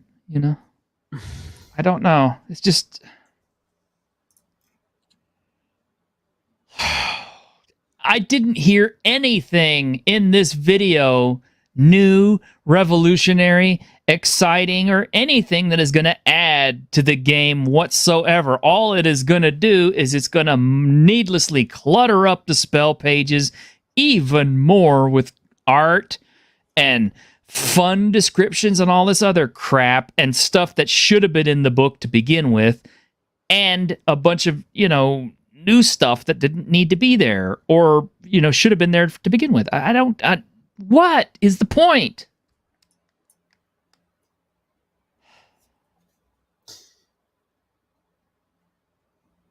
Yeah, to sum things up, you can't wait to get the new book. Yeah, you know what? No. So many delicious rage clicks. Just think about it though, T-shirt. Like, think about how many videos you can get out of that. You could probably do a video on every page. I bet I could. We could probably do that. We should do that when the book actually comes out. We'll just go through, page by page on the show and just rage. I'll have to take a day off work, and I'll stock up on the Red Bulls. We'll just take it to work. I mean, I'm not hearing anything. Not doing that now. I'm not hearing anything that makes me want to get it even more. I mean, they're just they're just dissolving the niche aspects of the classes even more further. They're diluting them. I mean, pretty soon it's going to be just a case of the only class you don't want to play in D&D is the fighter. Well, but even then, you kind of look at some of the art you would do for third edition, and they were always kind of poo-pooing on the fighter.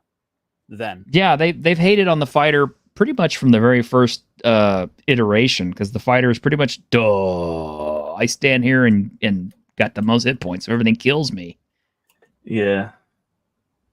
Give them a way to increase damage as they level up, and that would do a huge amount to fix the fighter. I agree. And give them some sort of freewheeling stunt mechanic or something, like in DCC or Yeah, Or my games. or give them fray dice. Mm-hmm. That would You know? work too. That would work. I mean, having a fray dice would help a fighter immensely. It would be pretty good to do that. That way, you're kind of giving people a reason to do fighter. Mm-hmm. Yeah. Yeah, because as it sits, I mean, as far as I could tell, they're the only class that doesn't cast any spells, and pretty much they miss out on all the fun. It's like, I mean, what do you do? What do you think I do? I hit him with my sword. Yeah, and in the current editions, like they don't even have a particularly high base attack compared to any other class. It's not any Yeah. higher. You get more ways to specialize, but it doesn't make that much difference. Maybe, Yeah. About the only. maybe Sorry. Go on. say maybe to make the fighter stand out, they should give it a unique ability like Parrying. well, that, or I was gonna say the minimum, like you introduce minimum damage a fighter deals. So when they go to roll damage, they can't roll anything less than a 2. I mean, yeah. Well, they already had stuff like that with the addition of feats. You had to take a feat, but the feat was, yeah, if you hit something and you deal 1 damage, then you can re-roll your dice or something like that, or you can never do less than this amount of damage, which is dumb. Something like, oh, so I had to give up a feat to do this. Of course, I think a lot of ideas like this do have to deal with the challenge of multi-classing, because otherwise people are gonna do what they do with the warlock and just take a level of warlock just to be able to get access to like the warlock packed abilities. Yeah. Just, I mean, I hate to say this, but the optimal way to play the game is to level dip. I'm going to take, a level of thief so I can get all the evasion and all that crap. I'm going to take a level of monk so I have all the unarmed fighting. I'm going to take a level of warlock so I get the pacting. I'm going to take a level of cleric so But I don't see too many people, opting in to play, like a level of fighter, because why? There's really nothing to the fighting class that makes you want to. They don't necessarily get the most amount of hit points. Their ability to wear the heaviest armors and all that isn't necessarily something that no other class gets. They watered down. Well, actually, I shouldn't say they watered down the fighter, but they brought all the other classes up so much that they supersede the fighter that there's no reason to play it anymore. It's just dumb. Yeah, I'm convinced that I need to just go play the existing books on my shelf. I'm gonna probably play some more OSE. Yeah, well, I mean, I've got a ton of other books, and it ain't gonna be 5th edition, that's for sure. Yeah, I kind of have to buy it for work, but I'll probably just end up kit bashing it and trying to fix it like I had every previous edition. It used to be a case that, you could say, well, like the base mechanics on their own aren't so bad. It's just, the culture around it was bad. But I don't know. This literally doesn't sound like a good edition. I mean, I haven't heard anything coming out of this edition that I like. The whole your background determines all your bonuses, and race doesn't matter anymore because you can pick all the other parts of the race that you want to, and pretty much every other class except the fighter is a good class, especially if you cast spells, because all other classes cast spells except the fighter. I mean, well, okay, the barbarian doesn't cast spells, but we there are like, subclasses that can. Oh well, never mind then. Bingo. And even then, we've got, I think, some sort of like spellblade for the fighter. Give the fighter 100% hit rate with 130 points. No, because then we end up with MCCDM and the 2-dice 6 system. You don't have to roll to hit anymore. Everybody just automatically hits. But They need a better name for that game. Yeah. No. Well, What? just so many things wrong there. That's the game. Yeah. I mean, let's start off with the fact that, like, oh, well, players don't like it when they miss. It's like, well, no, dude, that means the monsters don't that means the monsters always hit you as well. Oh, First are off. they moving to 2x10 instead of 2x6 now? I guess because everybody was complaining that the 2x6 system was too much reminiscent of Sword World. Wow. I love that the game designer pitched a game he didn't even have any kind of concrete rules for to begin with, so he just makes shit up as he goes along.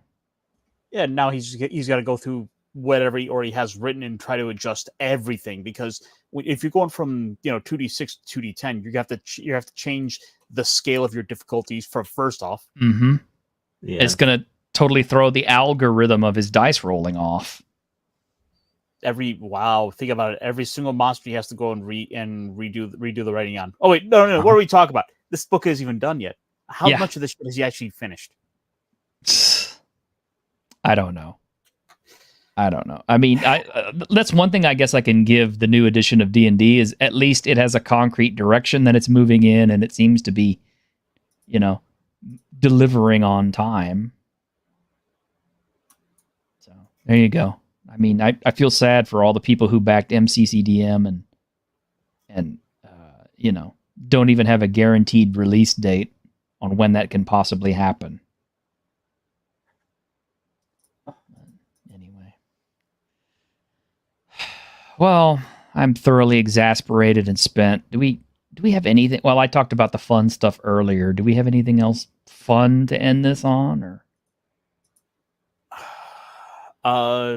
Have you been watching that new elf anime? The Fat Elf? Yes. No, I need to watch that. I mean, they're only about 11, 12 minutes long, so you got 2 episodes out. You can watch one while you poop. Oh wow.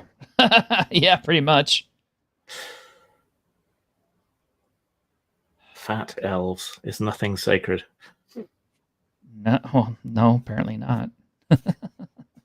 We are in the era of the elf, apparently. Like, just think about how many. The last year alone, we've had Free Ren, Delicious and Dungeon, now the plus size elf. Yeah. Now I do have some fun stuff, but I thought we would wait until Tuesday because I've got the Shadow Scar download. There, of course, there's Captain America: Brave New World. We could talk about that teaser trailer. Yeah. There's a lot of Hulk stuff in it. Yeah, that CG looks terrible. But I think I would rather go back to listen to Jeremy Crawford. Really? That bad, huh? Oh, like I left Thor, that last Thor movie, basically vowing to never watch a Marvel movie again. And I have basically completely walked away from them. Like, mind you, like I've grown up, like I've got boxes of comics. Like, I still go to the comic shop to this day. I have been betrayed by Marvel. Like, fuck Marvel. Ooh. Well, okay. I have something that's fun. I mean, that said, I did just go out and buy Wolverine Weapon X. Nice. Well, here's something fun to end the show on, so that it's not a total downer. Okay, here we go. You'll like this. Shit. Now I've got cramps, I need to cough, and I'm covered with itches, and it's all your fault. Since we're alone, I'm just going to do a whole bunch of moving, stretching, and coughing all at once, and then I should be good for at least 10 minutes, okay? What?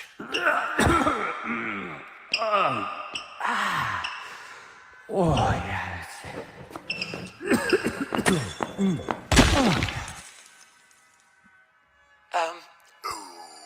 The bust broke. It's busted. What do I do? Okay, is it badly damaged or just a bit chipped? How many pieces does it have to be in to be classified as badly damaged? Oh my god. Do you have any glue? Why the hell would I have any glue? For gluing things! Hell, we have a million useless things in these belt pouches, and the one time I actually need something, I bet the rebels have glue. Gotta get through the day somehow. There you go. There you go, guys. Well, tomorrow, Grim runs the last Fallout game, possibly. Possibly. Might be one other. It depends how quickly they go through stuff. Yep.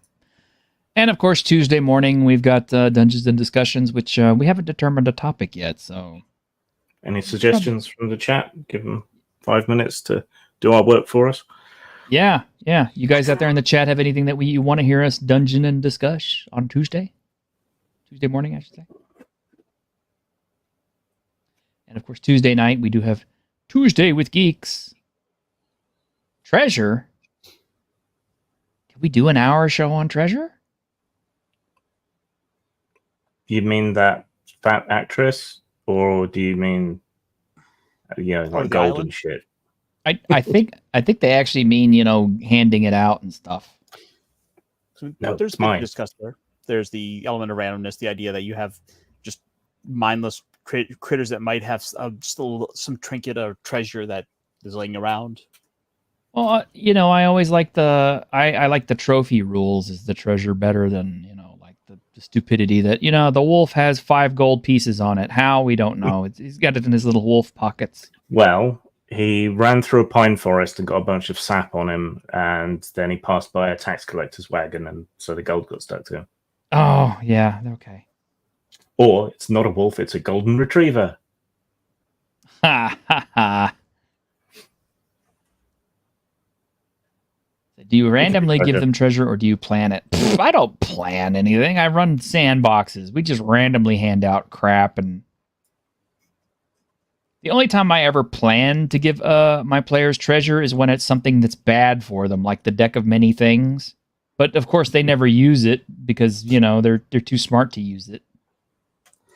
So I think one of the most memorable pieces of treasure I got for a character was, when you gave Philip his little boat. Yeah, and that ended up kind of like speeding up the campaign. And then he just turned into at the end of the campaign, he basically became a taxi. Basically, but I knew that would happen. I mean, to be fair, he had an intelligence of about 3, so it was pretty easy to talk him into it. Check the loincloth for coins. Yeah, you never know, man. You've heard of breast money or tit money. Yeah. Check the prison pocket. Yep. Check the prison pocket for gold coins. I don't know. I'm not sure if we could get an hour's worth of discussion on treasure or not. But I think we could. There's a lot in there. You think so? A lot of treasure and treasure versus set treasure. If it's magical armor and weapons, do we put it on the monsters or just leave it in a pile? Yeah, there's a lot. And how much it affects your game, of course. Do you really want to put something in the treasure pile that is going to skew things? Yeah. Oh, you just happen to well, and actually something that's interesting and compliments to the Bro SR. Give compliments where you can, because But as Macho Mandolf was saying not too long ago, he and I were having this kind of little discussion in the chat that he hates how treasure has now taken on the aspect thing.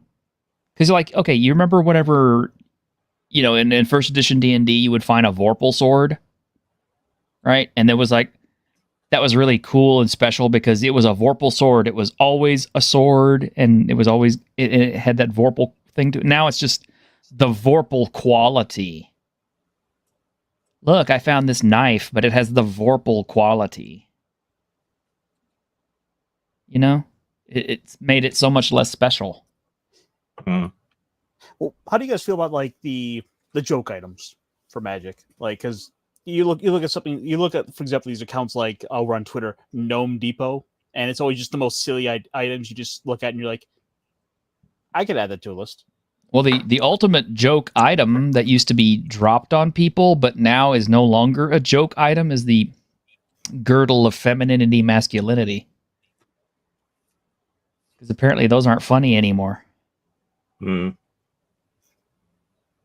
miss the puns and jokes in dungeons and things, though. There's a certain playfulness and fun to be had with that, as we found out in our Nacho SR game. God, that game was funny. Chimichangaroos. I still go back and watch that episode every once in a while because I still laugh about it. And I still have the picture of Estupida. Yeah.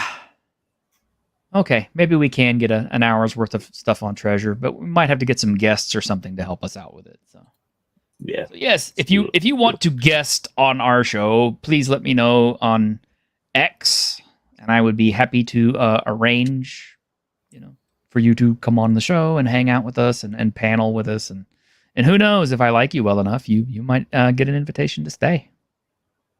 Because that's how most of my other panelists got it on here. So he's just too polite to ask us to leave. Yeah. Well, That's how I get in everywhere. There you go. All right, gents. Shall we close? Let's. All right. And we'll see you all tomorrow, Tuesday, and of course next Saturday for more Week in Geek.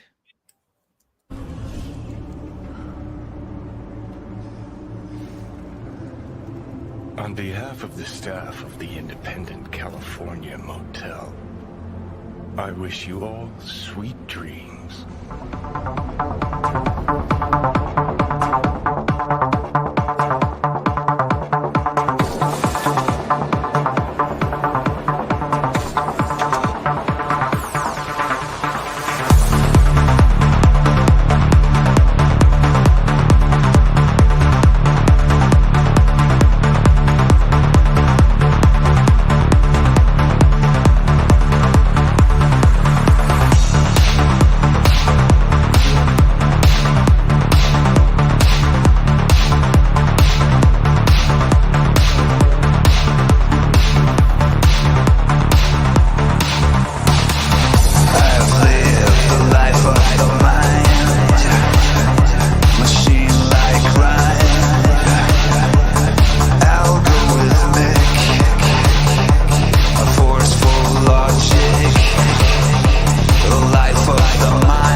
Wait the fuck up, samurai. We have a city to burn.